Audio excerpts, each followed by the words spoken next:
the tenure. Brian Giesenslaw has more. In the air, left center field. Did he? Did he? He did! He did! He did! Reds win! Reds win!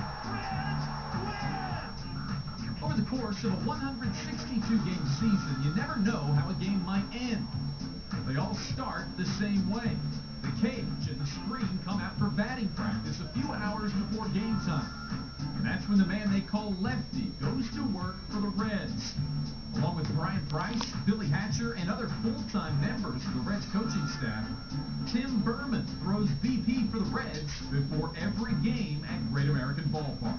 He throws a lot of BP. I mean, he throws a lot. Some of these guys, they really use him. They'll take BP on the field, then they'll go in there and they'll take some before the game with him, and he's always available to throw.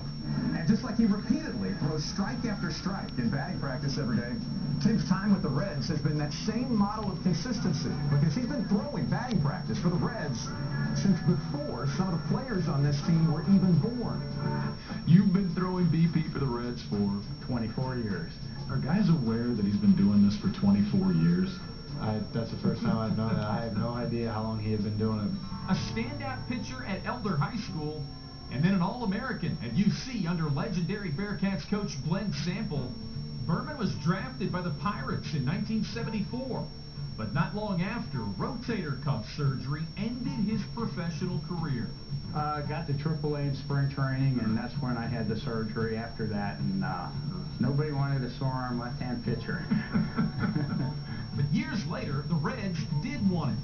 Out of baseball, and just in for a friendly visit with former Reds assistant GM Branch Rickey III, Tim found himself in a Reds uniform in a classic right place, right time situation. The call-up he never got as a player finally came years later with his hometown team.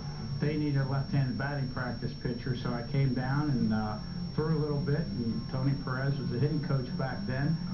He says, hey, Lefty, you come tomorrow. So I came the next day, and I threw again, and he said, hey, Lefty, you come all the time. So I've been coming ever since.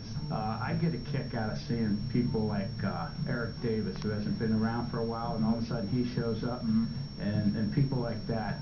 Tony Perez, when I saw him in town, the looks that they give me are just, they're astounded. You know? You're still here? That's exactly what they say. You're still here? A sales rep, in his day job, Tim threw BP for the All-Star game at Riverfront Stadium back in 1988. He also threw for the World Series in 1990 and threw in Oakland that year.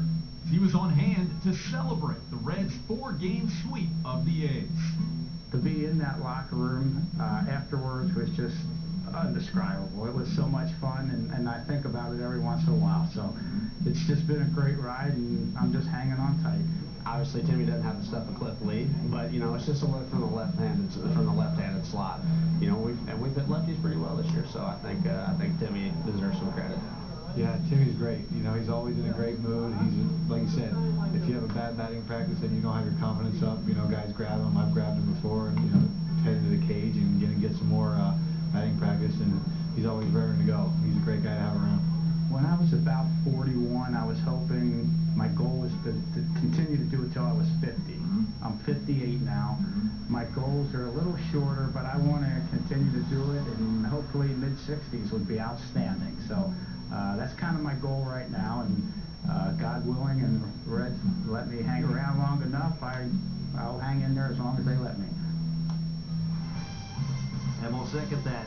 Tim Burman, an outstanding individual. Great asset for the Reds. Up next, George Grant and Chris Welsh, Reds and Pirates on Fox Sports Ohio.